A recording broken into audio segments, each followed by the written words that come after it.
su atención. Invitamos entonces a Miguel Ángel Santos Guerra a comenzar con su disertación. Muchas gracias.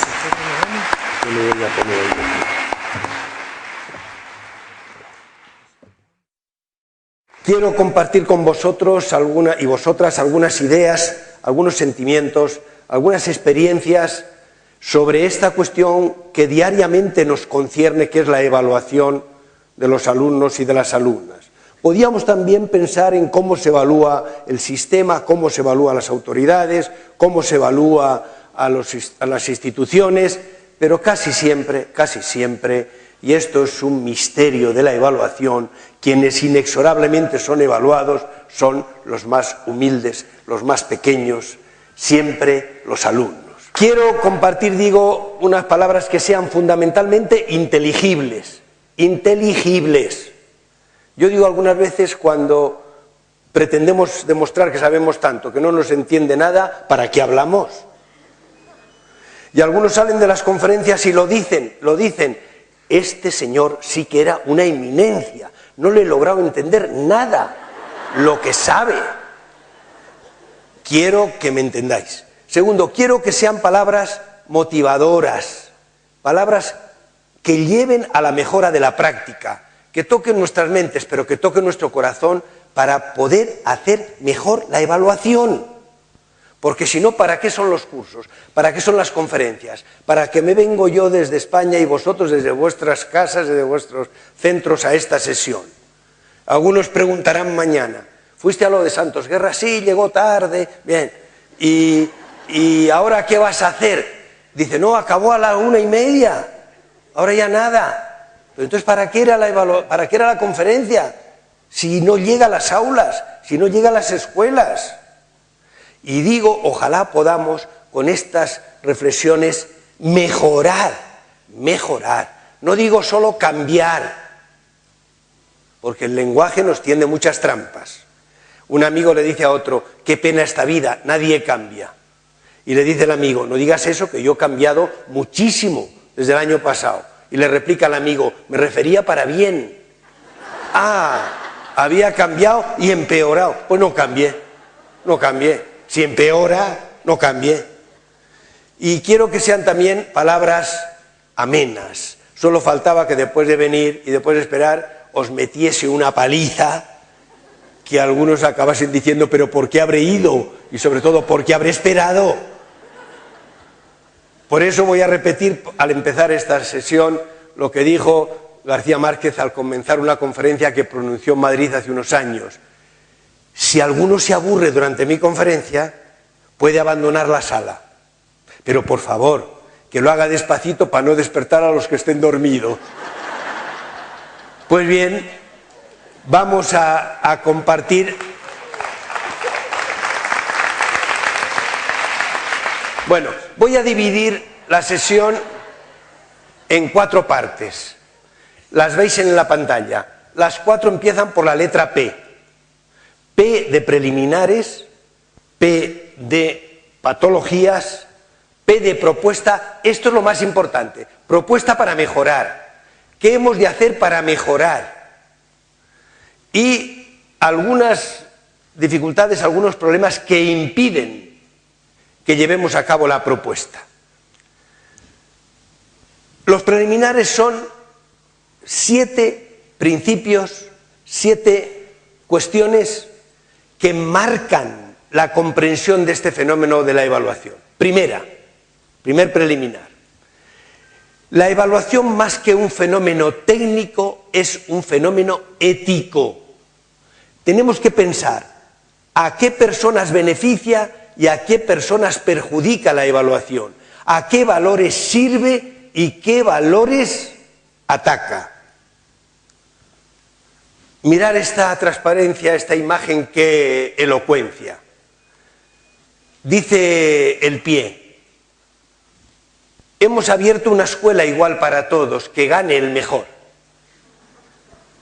Vamos a evaluar y nuestra preocupación cuando es meramente técnica se preocupa porque el cronómetro esté sea cada vez más fiel, porque las calles estén cada vez más perfectamente trazadas, porque la distancia de la salida a la meta sea igual para todos. ¿Igual para todos, amigos? Y ese corredor que tiene una bola de hierro atada al pie, ¿qué le pasa? ¿Qué le pasa? Que es pobre y pobres. ¿Qué quiere decir? Que, como dice Bernstein, el ritmo de los aprendizajes que hace falta seguir hoy en las escuelas es tan grande que hace falta tener una segunda escuela en la casa para seguirlo. Y el que no la tiene, ya era desgraciado antes de ir a la escuela, y ahora viene a la escuela y le hace otra vez desgraciado, más desgraciado.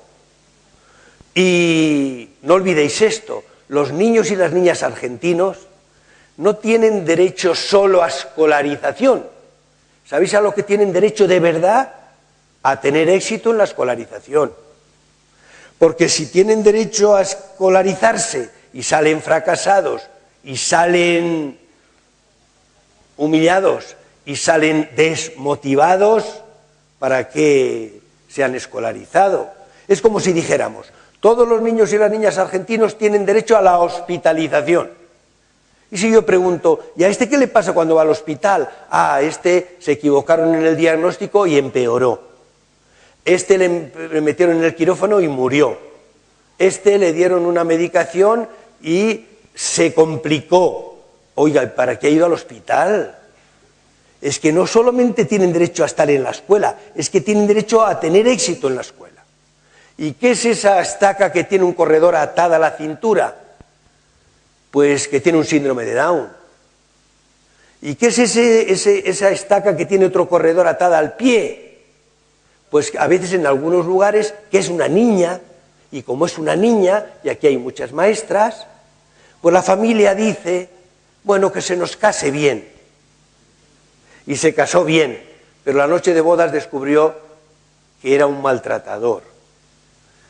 Y siguió con él hasta que no pudo más o hasta que murió a manos de esa persona con la que la habían emparejado las circunstancias malditas en que vivía por ser niña.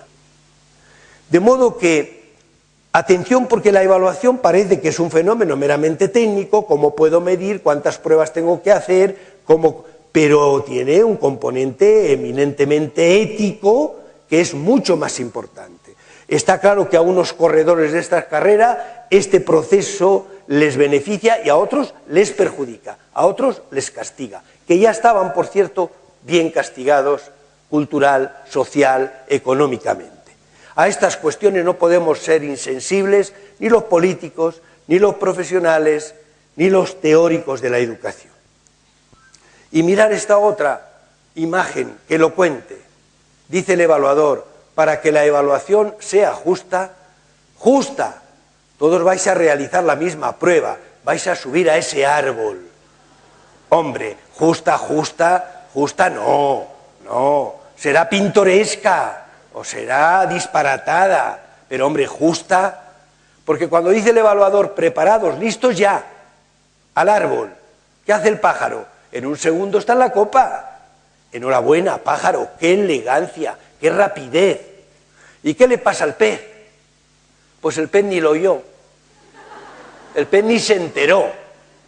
El pez sigue dando vueltas en la pecera, tan tranquilo, porque no ha oído la consigna. ¿Y qué pasa con el caracol? El caracol dice, vamos con entusiasmo hacia el árbol, a toda velocidad. Y empieza a avanzar, y el evaluador le dice después de 10 centímetros de marcha apresurada, caracol, alto, torpe, inútil, desgraciado, baboso, sucio, mira dónde está el pájaro. Evaluadores, profesores y profesoras cada día en las aulas, pregunta, ¿no vale el caracol para ser caracol? Pero la desgracia del caracol, ¿sabéis cuál es? No que le digan, tú no vales, que ya es una desgracia, ¿Sabéis la gran desgracia del caracol? Que se lo crea. Porque si al caracol le dicen, tú no vales, caracol, eres muy malo, y dice el caracol, que te lo has creído tú, vaya si valgo, Y sigue, sigue, sigue, sigue, y 3 semanas más tarde llega el árbol. Pero si al caracol le dicen, tú no vales, caracol, inútil, torpe, pues, y dice él, es verdad, yo me voy, fracasa. ¿Cuántas veces pasa esto en las escuelas? Con grupos enteros. ¿Qué grupo más malo? ¿Qué pequeño grupo más malo dentro del grupo bueno? ¿Qué alumno tan malo dentro del grupo regular y del grupo más grande? Y eso que le ponemos la etiqueta de tú no vales, acaba no valiendo. Acaba no valiendo. En una tribu india se reúnen el jefe con los miembros de la tribu para preparar el invierno. Y dice el jefe, va a hacer un invierno extremadamente frío, recojan leña por todo el territorio. Empiezan a buscar leña, hacen montones de troncos más grandes, más pequeños, más pequeñitos. Y el jefe indio, como es un hombre moderno, decide preguntar al servicio de meteorología qué previsiones hay respecto al invierno. Y le dice, el invierno que se avecina se promete extraordinariamente crudo, uno de los más crudos que se recuerda. El jefe indio reúne otra vez a los miembros de la tribu y les dice, hay que ir a buscar leña por todo el territorio, este invierno va a ser muy frío. Así lo hacen, empiezan a buscar leña, otros montones. Vuelve a llamar el jefe indio al servicio de meteorología a los 15 días. Se confirman las previsiones, se confirman, no solo se confirman, se agravan.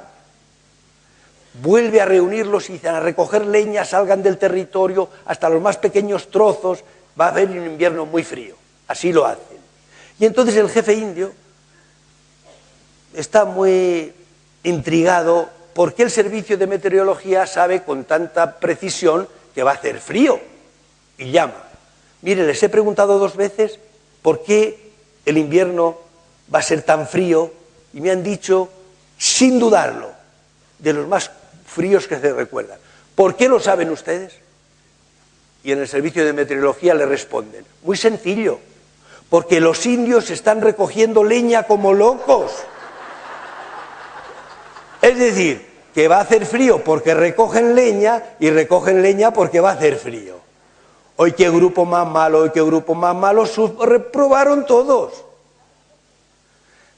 Ojo que esto es frecuente en las aulas. Me decía un profesor hace poco, mira, Miguel Ángel, cuando yo era estudiante de bachillerato tenía una profesora de latín que dividió la clase en pequeños grupos y yo era del grupo de los olmos. El árbol, el olmo. Éramos 5 olmos y no nos llamaban ni por el nombre, el olmo 1, el olmo 2, el olmo 3, el olmo 4.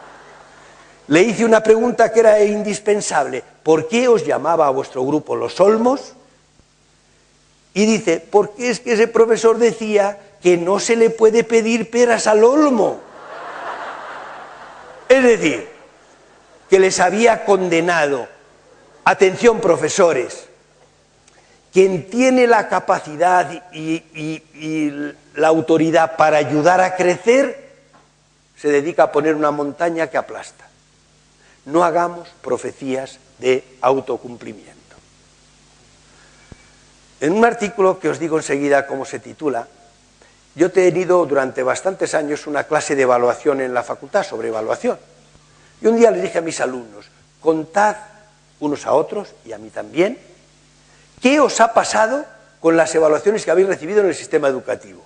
¡Qué sesión, Dios mío! Lo que aprendí y lo que sentí, porque vi allí mucho dolor, muchos sentimientos de frustración, muchas comparaciones abusivas, muchas descalificaciones, muchas represalias. Tan dura fue para mí aquella sesión que he publicado un artículo sobre ella que se titula Tatuaje en el alma, que había quedado marcado en el alma de estos estudiantes con las evaluaciones que habían recibido. Bueno, pues una alumna dijo, yo tenía un profesor en EGB que me decía, tú no vales para estudiar, nunca llegarás a obtener el graduado escolar. Y cuando iban mis papás a verlo, Le decían, olvídese de que su hija haga estudios, porque no vale, no tendrá ni el graduado escolar. Bueno, ha valido, porque obtuvo el graduado escolar, aprobó el bachillerato, aprobó la selectividad y aprobó primero, está en segundo. Así que yo le pregunto, sorprendido, ¿y tú, cuando el profesor te decía que no valías para estudiar, tú qué hacías? Me vais a perdonar que repita el gesto que hizo la chica, y en su honor he escrito un artículo que enseguida digo cómo se titula. Ella dijo a toda la clase, a mí cuando el profesor me decía que yo no valía para estudiar, yo le hacía por aquí. Y le dije, ¿a ti te salvó el dedo corazón? Porque si tú no sacas el dedo corazón y dices, es verdad, te vas. Pero como dijiste por aquí, has seguido estudiando. Y acabo yo el artículo que utilizo para ayudar a que los profesores no hagamos profecías de autocumplimiento, porque la palabra autoridad proviene del verbo latino autor augere. ¿Sabéis lo que significa augere? Hacer crecer. Tiene autoridad aquella fuerza que ayuda a crecer, y la que aplasta, humilla, silencia, castiga, reprocha, intimida, tendrá poder, pero no autoridad. Y acabo diciendo, eso para los que pueden hacer profecías de autocumplimiento, y para los que las reciben, digo, y si alguien hace sobre ti una profecía maldita, un vaticinio demoledor, no te olvides y saca el dedo, coma, corazón. Saca el dedo corazón, corazón mío, porque yo te quiero, porque tú me importas, porque tu fracaso es mío.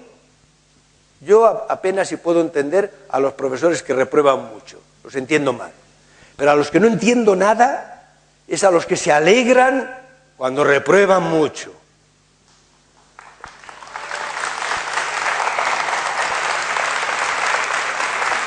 Es como si un cirujano se alegrase más mientras más cadáveres saca del quirófano.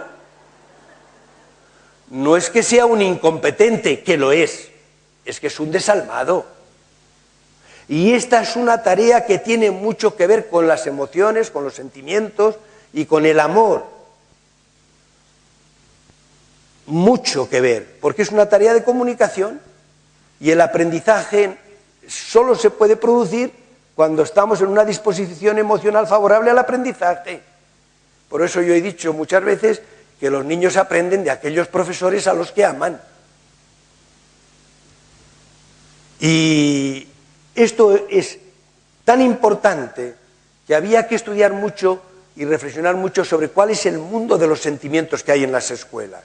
Vamos felices al trabajo, nos relacionamos con ellos de manera positiva, les queremos, nos importan, aunque los sueldos sean bajos, la situación no sea positiva, la social, la cultural, la globalización, bueno, sí, pero nosotros tenemos ahí un grupo de personas, las queremos, y hay que acabar con esas actitudes sadomasoquistas en las aulas.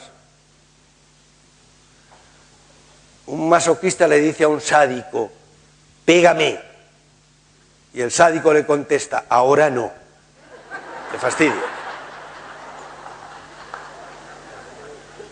De modo que la primera cuestión que quería plantear es atención a la evaluación, que no es solo un fenómeno técnico, sino un fenómeno ético. Segunda, la evaluación es un fenómeno que permite poner sobre el tapete todas nuestras concepciones, todos nuestros principios, todas nuestras actitudes sobre lo que es la enseñanza y lo que es la relación del proceso de enseñanza y aprendizaje. Voy a poner una metáfora, esta que tenéis en la pantalla, la primera.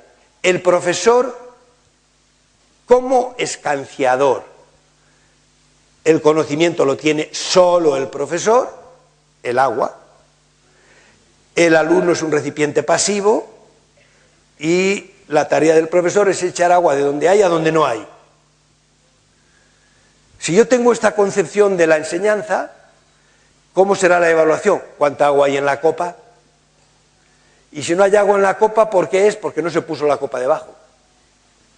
Oye, ¿y si el que echa el agua tiene la enfermedad de Parkinson?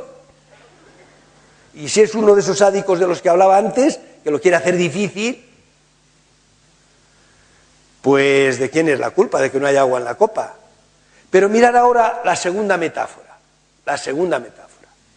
Enseñar es ayudar a que los alumnos y alumnas sepan encontrar manantiales de agua, donde hay conocimiento. A que sepan discernir cuando el agua está contaminada y cuando está salubre, y que sepan compartir el agua con los demás. Entonces la evaluación no será cuánto agua hay en la copa. Entonces la evaluación será, ¿sabe buscar el agua? ¿Sabe discernir si el agua está contaminada? ¿Es capaz de compartir el agua con los otros?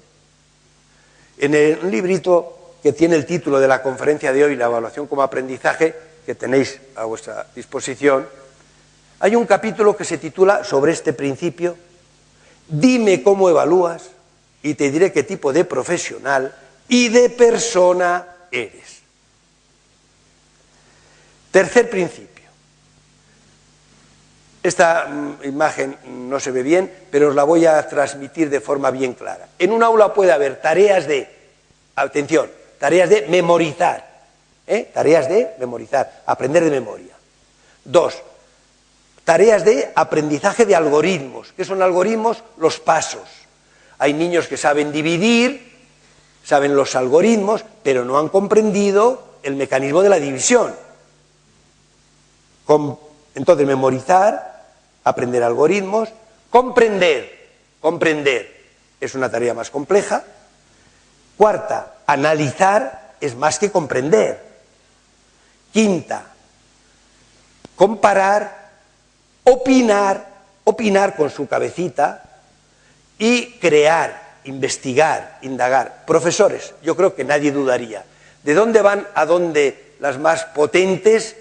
De menos potentes memorizar, a más potentes crear. Pregunta, ¿de qué tareas hay más en las evaluaciones? Y entonces, el tercer principio es, ojo, porque la evaluación condiciona todos los procesos de aprendizaje, porque las personas quieren tener éxito en la evaluación.